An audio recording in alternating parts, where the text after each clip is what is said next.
If you have a seat, take one. If you don't, come on up on stage with me. Well, thank you very much. You know,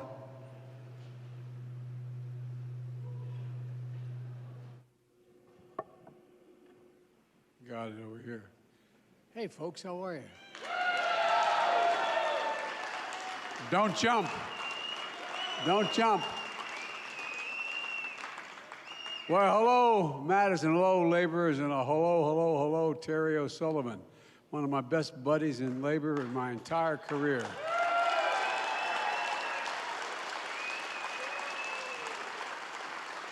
The thing about Terry is whatever he says he does, even when circumstances change. I love the people who say, I'll be there with you, and they say, well, I can't anymore. Things have changed. Whatever he tells you, he does. Whatever he tells you, he does. And we've been working together since he was 12 years old. No, I'm only joking, but, you know, every time I have a problem in Delaware, Gov, I just go across the river in New Jersey and make sure everything got squared away. You think I'm joking? This is the most reliable guy, one of the most reliable guys in labor or business, and I really appreciate it. So, look, I want to thank Sarah for the introduction. And, boy, can she wield a mean hockey stick. I tell you, I was in the back. Reason we were taking a little longer is I have a granddaughter who's a hell of an athlete. She's going to graduate this year from college, but she played lacrosse and field hockey. Lacrosse and soccer, all state in both subjects and both sports. And she went off to school. And she said, I can't work 40 hours a week in the field and still do well in school. So she decided to stay. I was hoping she'd go pro, but anyway, you know. But I was telling my introducer, she reminds me very much of my granddaughter. She even looks like her. At any rate, Madam Mayor, thanks for the passport into town. Appreciate it. Where is she? And there you are. And Governor Evers, you're a great partner, man. You've been a great partner all the way back when I was vice president, even now. I can't tell you how much I appreciate your leadership. I really, really mean it. Thank you. Thank you. And Representative Mark Pocan, a great congressman and a friend, always fighting for working families, and you helped us get so much done for union members in the last couple of years. Look, you know, she couldn't be here today, but Tammy Baldwin just fights so damn hard for this state. If I do anything that doesn't start off with the word Wisconsin, I get a note from Tammy. But all kidding aside, she's incredible. Before we get started, I want to take a moment to, on behalf of the American people, our thoughts and prayers go out to the people of Turkey and Syria. You know, the death toll is rising. It's one of the worst earthquakes in that region in over 100 years. And we mourn the loss of so many lives, and we offer our deepest condolences, you know.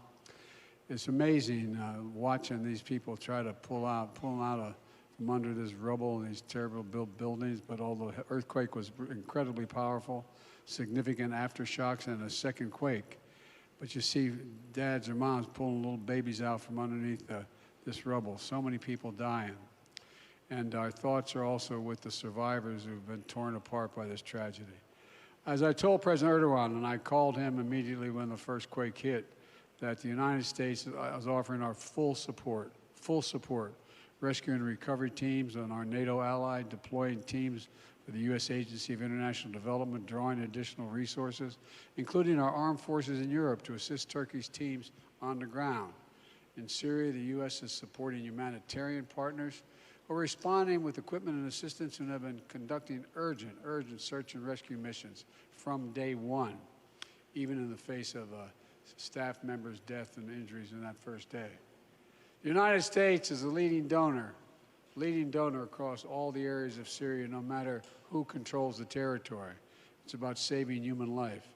We remain steadfast in our commitment to supporting the people of Turkey and Syria in this time of need.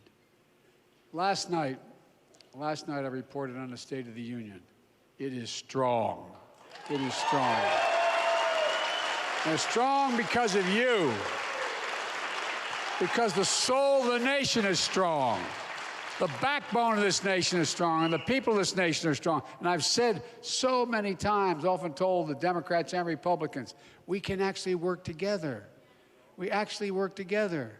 All the things we did were bipartisan, all the major initiatives. And besides, I signed over 300 bipartisan bills beyond the big ones. Folks, look, last night, I said if we couldn't work together last Congress, if we could work together last Congress, there's no reason we can't get things done as well this Congress. And I mean that. You know, people sent us a clear message. Fighting for the sake of fighting gets us nowhere. We're getting things done. It's always been my vision for this country. Today I'm here to talk about one part of that vision, the economy that works for working people. This is a blue-collar, blue change we're seeing. You know, an economy where we're building, we've built more in the last 2 years since I've taken office than you can imagine. We've created 12 million new jobs, 500,000 jobs just last month. We've created more jobs in 2 years, than any president's created in a single 4-year term. Look, unemployment rate is 3.4%, a 50-year low. Gas prices are down more than $1.50, and we're going to make sure the oil companies start playing their honest role. It's going to go down further. Inflation has fallen 6 months straight, and inflation is coming down. Take-home pay of workers is going up slightly. Manufacturing is rebounding at the fastest rate in almost 40 years. The economy is growing at a solid clip. Folks, I hate to disappoint them, but the Biden economic plan is working. It's working.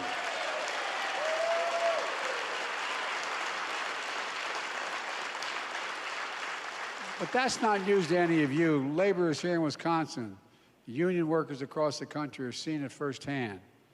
Because for the first time in a long time, we're building an economy from the bottom up and the middle out. The bottom up and the middle out. With products made in America, with union labor. Not labor, union labor.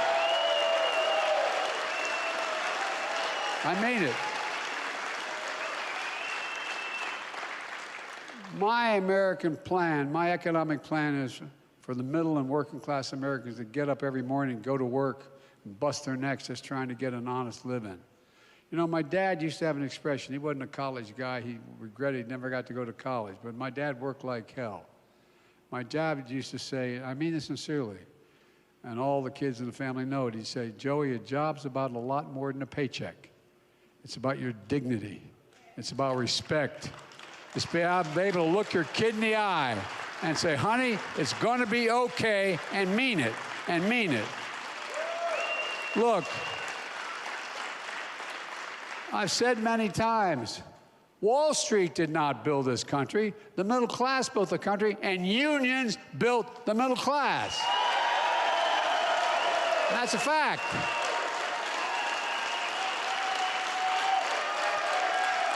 For real. It's the God's truth. And by the way, and now you're rebuilding the country. I signed a once-in-a-generation investment in putting Americans to work rebuilding our national infrastructure. It was bipartisan. Republicans signed on to it too. Not all of them, but it was enough to get it passed. And by the way, I told them, even those that didn't vote for it, call and say, we need a project in my district. I said, okay, good, we'll do it. See you at the groundbreaking. You know, for really. I'm president for all of America. You know, at the Port of Green Bay, we're helping turn an old water plant site into a new port terminal. Going to create thousands of jobs over time. This is a big deal. You know, we're just up the road in Columbia County, just up the road. Funds from the infrastructure are going to replace the Wisconsin River Bridge. Here in Madison, the mayor can tell you we're using the funding to buy 46 electric buses, replacing dirty diesel buses that are bad health for the environment. Each of these projects means jobs for laborers, plumbers, pipe fitters, electricians, carpenters, cement masons, iron workers, and so many more. These are good jobs, jobs you can raise a family on. And most don't require a college degree, jobs where people don't have to leave home in search of an opportunity. But they do require at least 4 years of trained apprenticeships. which is one of the reasons the United States has the best trained workers in the world like you. And by the way,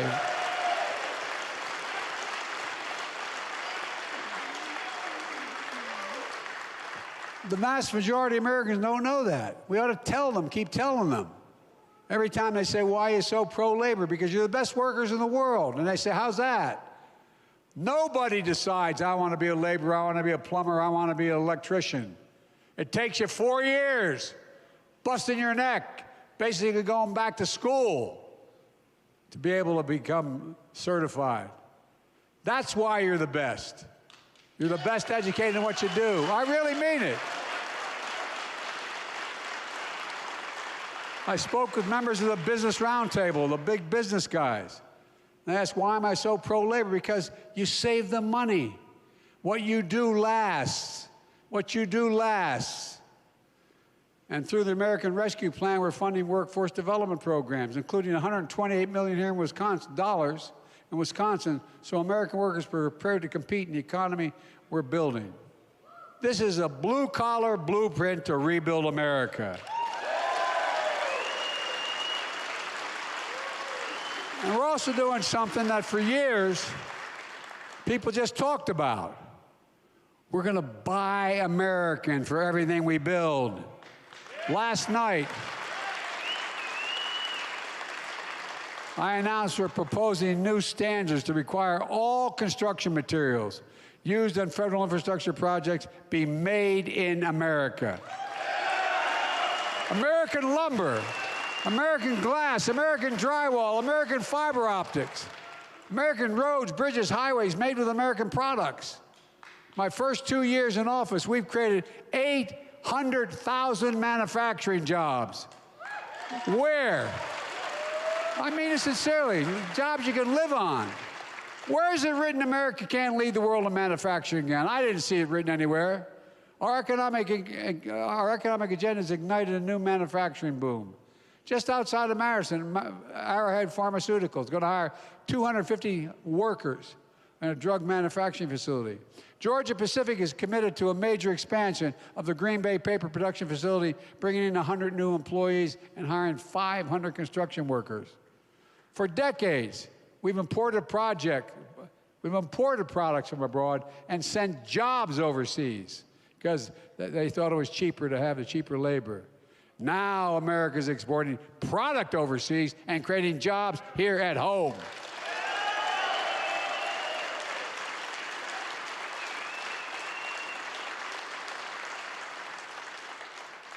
Look, I didn't come from a poor family, but I came from a typical middle-class family. Split-level home, 4 kids, and grandpa living with us. It wasn't so private for my mom and dad, but we thought it was good. But all kidding aside, typical middle-class family. For decades, the backbone of America, the middle class, has been hollowed out. It's been hollowed out.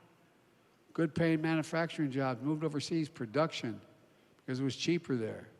When jobs move overseas, factories at home close down. You saw it in Janesville, where Sarah, a woman you just heard from, is from. When the last assembly line was shut down in the GM plant 2 days before Christmas 2008, thousands of people lost their jobs at the plant and the surrounding businesses that the plant kept alive. Look, think about how many moms and dads had to have that conversation with their kids. Honey, I just lost my job. We got to move, honey. I'm not sure where. We can't live here anymore. No job. Once thriving cities and towns became shadows of what they used to be. And when those towns were hollowed out, something else was lost. Pride, self-esteem, a sense of self-worth. But now we're going to turn that around. We're building an economy where no one's going to be left behind. My economic plan is about investing in places, people that have been forgotten. As part of that plan, I talked last night about things we're going to do for families. Just a little more breathing room. Just give them, my dad said, just a little more breathing room. At the end of the month, when everything's paid, you have just a little more breathing room. We're going to lower the cost of everyday products for y'all. And we're taking on what we call junk fees. Those hidden surcharges businesses use to make you pay more. We're making airlines show just how the full price of the ticket cost up front, not after the fact, and refund your money if your flight is canceled. We reduce the exorbitant bank overdraft fees, saving the American taxpayer $1 billion a year. Just these fees that were exorbitant for an overdraft. We're proposing to cut credit card fees by 75%. Now they average, if you're late in the payment by a day, it's $30. Guess what? It's going to be $8 now. I heard a commentator on the way flying out here in Air Force One, television was on, talking about little things like junk fees. He says, why isn't Biden talking about important things, important issues? Why the next thing he's going to be talking about taking in your garbage? Well, let me tell you something. Junk fees may not matter to the wealthy people, but they matter to most folks like the home I grew up in. They add hundreds of dollars. They add hundreds of dollars a month to make it harder to pay your bills or afford that family trip. I know how unfair it feels when a company overcharges you and think they can get away with it. They play us for suckers, and it makes you angry. At least it does me. Frankly, it offends me to think about it. So I'm calling on Congress to pass a junk-free prevention act so we can do more than crack down on these junk fees. For too long, workers have been getting stiffed. You know, 30 million workers, the vast majority of them on an hourly wage, had to sign non-compete agreements when they took their job. 30 million. These aren't trade secrets they're hiding. They are hourly wages. That's when a construction worker on a job site can't cross the street and take a job with another outfit to make a couple more bucks. We're banning these agreements for companies that will won't compete, so they pay people the fair share. Why in God's name you tell an hourly worker that they have to sign an agreement that they will not take a similar job anywhere in the area? Look, one of my objectives is to restore the dignity of work, to restore it. You know, we've made a lot of progress over the past 2 years. Many of you have seen we've had a spirited debate last night with my Republican friend. My Republican friends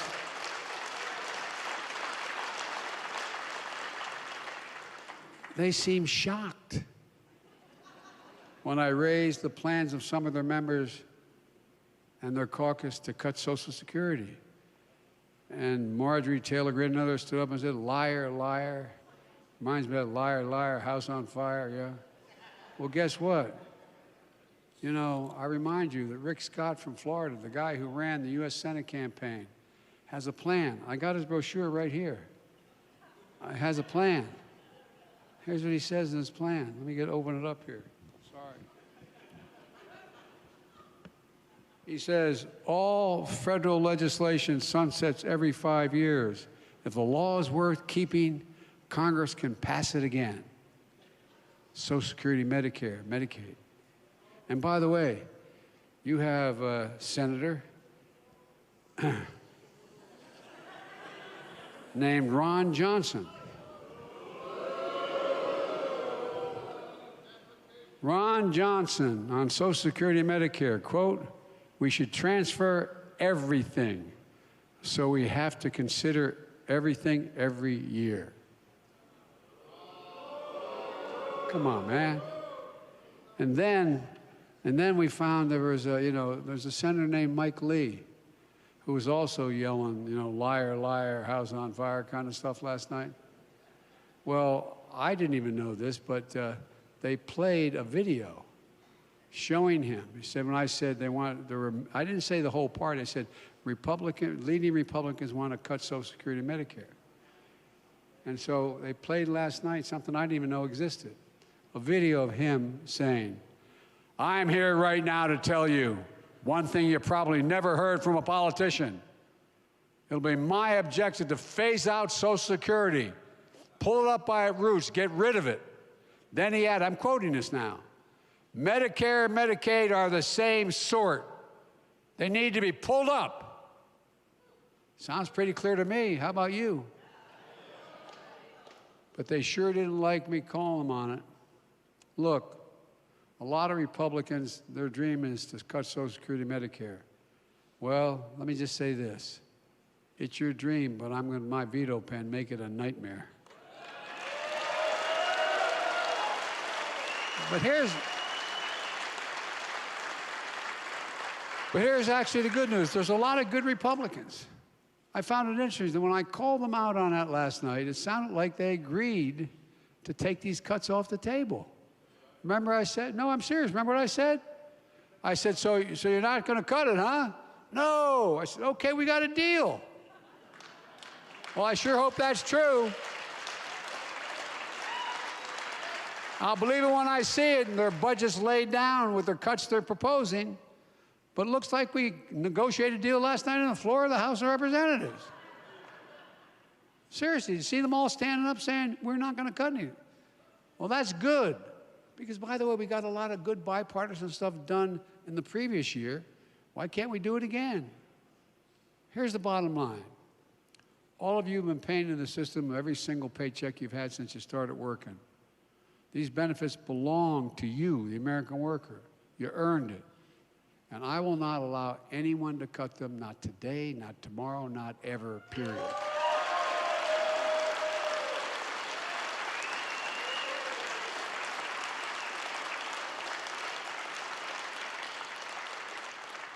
You know, some Republicans in Congress are even threatening to have America default on its debt if I don't agree to the cuts they want. Democrats have never, ever done that, by the way. Now, let's talk about what our national debt is. Everybody thinks it's like what we spend this year versus last. The national debt is the total debt and interest accumulated over 220 years. Hear me? Over 200 years. Every single year that we went and spent more than we took in, it added up. So the federal debt you're hearing about is not the yearly debt. It's 220 or so years of accumulated debt. Democrats, Republicans, everybody. But here's the deal. Our credit has been good. We've never missed a payment as a nation on the debt we have. Why in God's name would America give up the progress we made for the chaos they're suggesting? This nation has gone through too much. We've come too far to let that happen. I won't, not on my watch. And while there's more work to do, it's clear our plan is working because of the grit and resolve of the American worker. And I'm not trying to just be nice to you. I've been saying this my whole career. We're going to keep lowering costs for families. We're going to keep putting shovels in the ground to rebuild our infrastructure, our supply chains, and manufacture more here at home. You know, in the communities across the country that were too easily written off for dead, we're going to see not only jobs and economic opportunity return, but a sense of pride. I'm from Scranton, Pennsylvania. I was raised in a little steel town called Claymont, Delaware. There's no more steel being made. Scranton, because of coal, everyone's from Scranton. And just like you're going to see here in Wisconsin, we're going to make sure that what we do is we rebuild these communities. Let me close with this. I've long said it's never been a good bet to bet against America, not a joke. That's what I've told I've been doing foreign policy for a long time. I know every major world leader for the last 35 years. Know them face to face. I did it for the previous president, my president, Barack Obama, and I'm doing it now. I can say honestly, as I stand here today, I have never, ever been more optimistic about America's future than I am today. We just have to remember who in God's name we are. We're the United States of America. We're the best positioned nation in the world to lead the world in the 21st century. There's nothing beyond our capacity if we work together. And it's my hope we're going to find enough Republicans who want to do that. God bless you all, and may God protect our troops. Thank you. Thank you.